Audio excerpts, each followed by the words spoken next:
Hey everyone, welcome back to Houkago no Pleiades, episode 9, Planetarium Rendezvous, whatever that one. It's kind of a weird episode, but I like this one, so yeah, Skyline with me. Hello, everyone. Yep, and top 3 moments again, I'm gonna jump in with my number 3. I guess there's more proof of the alternate timelines with Subaru and Minato, I guess, meeting a long time ago as children, but they kind of forgot about each other.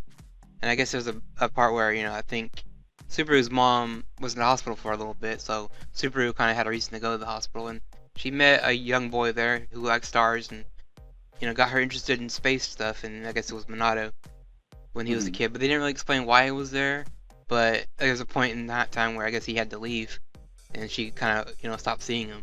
So those two kind of met each other and kind of hung out, like a long time ago, way before she met Al or any of the other characters, so it's Mhm. kind of interesting that they have this, I guess predestined, thing together.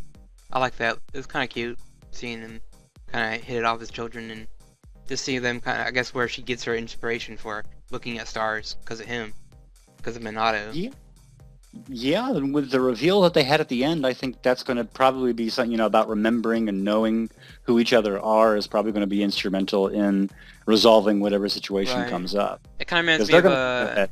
I don't know what that name of that show last season, but the one they had all the past lives. They kind of remember their past life and they find each other again, and they form that team again. So it's kind of like that, like they have this past life together. So them meeting each other again is like destiny or something. I I remember the name of that anime. It's called "Why the Heck Are They Spelling in Midair?" Anime. Yeah, but the past life thing is kind of cool, and they did the same thing. Like Aquarion does that too, where Oh yeah. characters that have millions and millions of years apart, they meet each other again, but they're kind of reincarnated and all that. But yeah, it's kind of interesting that they're kind of playing with the timeline thing again. But the fact that World they forgot each other, yeah, World Break is that one. Yeah, you're right. World break, by the way, folks. I think they're using. I mean, the whole forgetting each other, the whole use of timelines. I think is probably like I've said about maybe 5 or 6 weeks ago about it being a metaphor about growing up.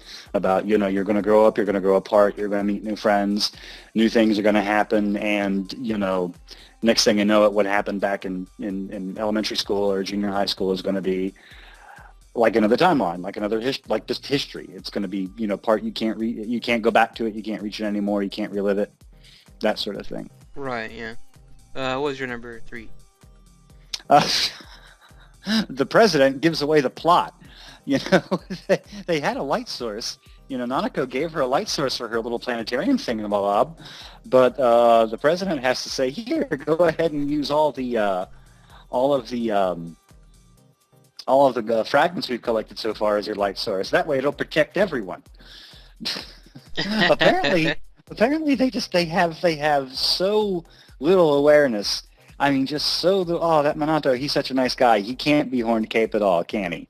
Just so much blindness to that fact that even an advanced alien is just, more than likely to give him everything he needs, just out of hand. Nice Right. move, alien. Yeah, I see that with a lot of shows where, especially with superhero shows, they have I think Zvezda does this. We had the main guy, all the main characters go to the school that the other girl, part of the police group goes to, but yet Yeah. she cannot match his voice with the mask guy that she fights later on. So, Yep. and same with like magical girls, when you have characters with distinct, hair color that match, the hero they transform into. It's like, how can you not figure out that's the person you go to school with if both characters have pink hair? It's like, can you figure that out? And Twin Tails did that too. Like, he transformed into Red Tail, but it's like you don't realize that it's the same fucking person. She's right there next to you. Yep. But I think that's just how anime works. I mean, even in Oh, it's. I think even I mean, superhero movies do the same thing. Like, she's the most brilliant investigative reporter in all the world, but she can't put it together that Clark Kent is Superman. yeah, exactly, yeah. So it's like, it's kind of that Yeah. thing you kind of like, I guess, part of the you gotta push aside. And I don't like it either. I think it's silly. I'm like, you can't Yeah. figure that's him. Like, it's right there. Oh, jeez. But yeah, the whole thing about her getting the engine parts is kind of stupid. I didn't like that either. That is obviously forced to push the plot along, which is Yeah. kind of ridiculous. And the fact that they don't realize Minato is actually the other guy is Mhm. kind of irritating as well. Indeed. Jump to my number 2 would be, oh my god, more space. because Minato reveals to Subaru that he actually has magical powers and he can travel the galaxy. I think he actually leaves our galaxy to go to a different one. And They do. shows, I think they said something about they went out of ours for a Um, brief moment, and then they went back. for a brief moment, for a brief moment of time, they were in Andromeda Galaxy, our Uh-huh. closest galactic mate. And yes, that is actually true what he said. The Milky Way and Andromeda are on a collision course with each other. Right. But I don't know, I Yep. thought it was cool that they actually did something kind of different. They didn't go to a planet. They went somewhere Hmm. else. And it was kind Oh of nice yeah. just seeing a different perspective. And the fact that he reveals he has magical powers was kind of, why Subaru didn't kind of get more freaked out by that. I don't know why, but I guess she's okay with it. You would think that she'd have a million questions for him. But it turned into this more like he wanted to show her the universe, or insert Aladdin song here. Show her the world, basically. That's what he was doing. Yeah.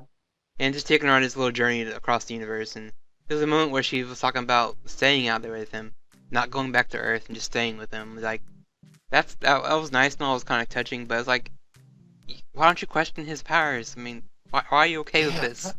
How did this happen? How did this happen? Yeah, And there's this other guy that exactly, has and magical who powers are that you? And she how do you seems do to. this? Well, she's 12. Right. But I thought it was nice just seeing those two get together, and obviously it was funny seeing the other girls kind of, saying that they wanted them interview them because they're a couple, but that was funny. But the whole setup, I guess, was kind of like you said, kind of before with her having the engine parts in that room. Minato's showing her this. It's like, come on, you guys, you're obviously setting this up for him to do something later. Yeah. But yeah, that was my number two. What was yours? He gave us a nice dissertation on basically what magic is. It's cheating when you get right down to it. You just basically more or less inform the universe that, yeah, I know that it's impossible for two middle school children to be able to be drifting out in space without, dying and all, but you're going to ignore that for right now. That's essentially when you get right down to what magic is. It's telling the universe to go push off for a brief little while, and I'm going to do whatever I want. But this apparently comes with a price, and that's forgetting. So maybe Horned Mask is from another timeline, too deeply involved in using this sort of magic, and he's basically his mind is kind of all screwed up, and he's forgotten a lot. Or maybe Minato is a part of him that he has forgotten, or something along those lines. They're going to have to fix him up sometime soon, I think, because I think he's forgetting too many things. Yeah, I can agree on that. He's the price he's paid for that, and that would explain why he doesn't exactly, latch on to Super when he first sees her. It kind of Hmm. takes a while to build that up again. And it kind of reminds me of Yuki Yuna. They had that whole, when you use the magical ultimate power, you lose something. And Yeah, you so, always lose yeah, something. so maybe they're trying to play on that, where the more he uses this power to collect the engine parts, maybe even that is affecting his memories. Maybe that's why he forgets Mhm. about Subaru when he meets her in the observatory room. So it's like when he sees her, they're having a conversation, transforms into Horn Minato and forgets about her that day. I could see that being a thing. But Mhm. also, the girls have been transforming since day one. They haven't really seen any, memory loss either. But maybe they do have memory Uh, loss of their. they're using tools. Right. To me, they're using magic tools, which kind of even cheats even more when you get right down to Yeah, it. that, and they have the alien president. Maybe he's also helping that not to happen. Maybe by having Yep. the magical mascot, it protects them from that. But Minato doesn't really More. have that, so maybe that's why Mhm. he's got. Or they're just trying to make it different by maybe because he's a male in this universe. That this is what he pays Yes. for. I don't know. Yes. Because You can't cheat and take the magical girl magic if you're a guy. right. I mean, even Everything in has to something balance stupid as out. Korra Zombie happens the same thing. He gets shit on a lot too. He gets beat up a lot and all that. So it's really not glamorous for a magical boy in any show. I would say, but I yeah. I couldn't get away with that costume. No, no. See how So Haruna gets away with wearing a costume either when you get right down to it, because that's just dope. yep. And my number one this week would be Subaru Minato. Is pretty strong this week, but the ending of this week's episode makes me think otherwise. That he's probably playing her the entire time. Maybe he, remembering who she really was, he's like, oh crap, you're that girl, so I'm gonna take your engine parts, and Yep. realizing that who she really was. But I thought it was funny that, she leaves the club room first, and I knew as soon as she left the room, like, he's gonna get the engine parts. I just know it. And sure enough, he Mm-hmm. did. He walked over to the clock and opened it because it was this noise he started hearing, and the gems started floating in the sky, and he, you know, he had this evil grin on his face. So he obviously knows who she is now, and I'm thinking Mm-hmm. that might make their relationship a little different from here on out. Maybe he's gonna play her again, string her along, and then at the last minute, say, "Ha ha, I win." The whole evil villain thing. Indeed. Yep. So, but yeah, I think it was just nice seeing those two together. They're a fun couple, but again, the ending kind of makes you think differently. What was your number one? I'll just go on you and go. Oh my God, Space 2. They mentioned Betelgeuse, which is a star in the Orion constellation. It will go supernova, or it already has. If it takes 650 years for that light to get to us, we'll only know that it's already gone supernova when that light's no longer traveling to us. Mm. So yeah, we don't know if it's gone supernova. We got lucky about 3 or 4 years ago when we were actually able to see through instruments a supernova actually happening. So that means that depending on how far away that supernova is, it could have already dissipated again. That's the thing about those kind of things when they're traveling that far. Because when you're looking into space, you're looking backwards in time. Right. And I also like them mentioning neutrinos because neutrinos never really necessarily get enough love. And basically, those are the subatomic particles of neutrons. They have no charge, no electrical charge like like a proton, not a positron, but a proton or electron does. And they are super fast. They're theoretically they move faster than light, which nothing can move faster than light, like he says, except for neutrinos. Which I thought it was really neat how he mentioned that. One of the things about magic is that we use that to be able to move faster than light to go out to another part of the solar system, another part of the galaxy, and yet there's a subatomic particle that theoretically can do that. So magic, science, hey, there's a blend there when you get right down to it. You just have to understand it. Yeah, I was gonna say a joke later. Neutrino sounds like a cereal or something. Like you would buy, Neutrinos. like full of speed and energy. Make it go neutrinos. Well, faster than the speed of it's like light. last time we were talking about Pluto. Uh-huh. And, that's basically like a collection of big old rocks out there that we should collectively call Plutoids. But no one wants to have Plutoids, No. especially when it's that close to Uranus. But, yeah, I thought that was a good story point that they had about, the neutrinos, about the collapsing supernova, and how it looked like they kissed Oh when yeah. supernova and all that. And it kind of blurred out exactly what was happening. It was like, oh, my God, their world is ending. It's Or almost their innocence is ending because they kissed. it's almost like But the cliche firework scene in anime where a firework goes yeah, off and the characters are about to kiss, but the firework, and it obscures yeah, it. exactly. So it's almost Interrupts like something it's like like Monato's that. trying to show off to all the other main characters of the seasons. Like, look what I can do. I can take someone to space. If you can see a supernova explode, that's the best firework ever. Like Exactly. your fireworks Better like nothing compared to what he saw. It's like look at this supernova.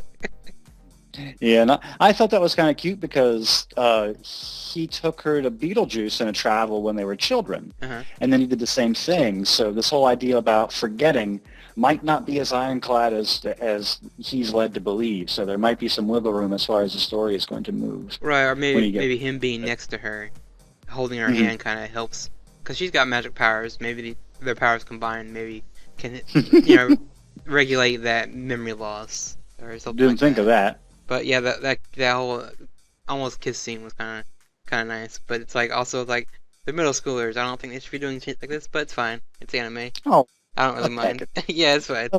a brief kiss. I mean, heck, I Right, yeah. kissed when I was in grade school for crying out loud. And I think that's pretty much the episode. I don't remember anything else standing out. There was a moment that I did like where the president was running around on Yes! Nanako's hat. That was so freaking. It's still talking. Yeah, it's he still talking. was. Because she was translating for him and she didn't have to move. She just had to basically more or less provide a stable point of balance for Yeah. that orbiting beast. Yeah, whatever And he is. I do like how they were kind of spying on him and for the sake of the festival trying to get like, Subaru X Minato best couple points and different things like that. Right, yeah, that's And how they kept, ooh, we're going to spy on them when they're on the observatory, but they're not there. I wonder where they are. Well, they can't be in space. We know that. Yeah, I like that bit where they're about to enter the club room and they stop. And they're like, no, we shouldn't. And then, like you said, you have a note here that Itsuki was, even she was Yep. like, she was the one that was like, no, leave them alone, let them have their private time. And she's like, wait, no, you can't. She turned around and ran to the door. Hmm. Just, yeah, those moments are pretty funny. And I wonder how they're gonna react knowing that, Minato has the all the stones now. So it's like, oh, well, gotta have an final fight here pretty soon. They're going to be unhappy, and they're going to have to collect the stones again, which is, what happens in these sorts of shows. Are they gonna do the whole spin thing where Mhm. Subaru is gonna defend Minato because she figured out who he really is now, and it's like, no, he's my friend, don't hurt him. I could see that being a thing. Where he's gonna use that to his advantage.